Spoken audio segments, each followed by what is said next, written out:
মানে Darshana main bus stand এলাকায় আসছি। এখানে আমরা ঔষধের দোকান, তারপরে একটা ক্লিনিক, মানে ডায়াগনস্টিক সেন্টার আমরা ভিজিট করলাম।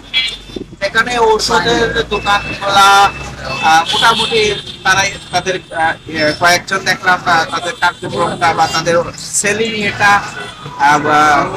মানসম্মত রাখছে। আর যেগুলা যে বিষয়গুলো আছে আমরা দুই দপ্তরই আমরা তাদেরকে কিছু নির্দেশনা দিয়ে দিয়েছি যে তারা যেন এই বিষয়গুলো একটু মানে সাবধানে মানে বেচা কিনা করে, কারণ ঔষধ জীবন রক্ষাকারী, এই বিষয়ে সতর্কতার সাথে ব্যবসা পরিচালনা করার জন্য।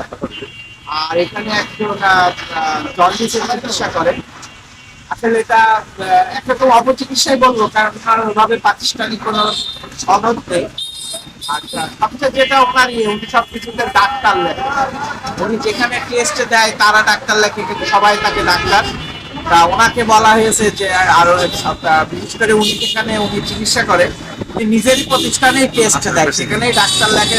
এই জন্য ওনাকে 30,000 টাকা জরিমানা করা।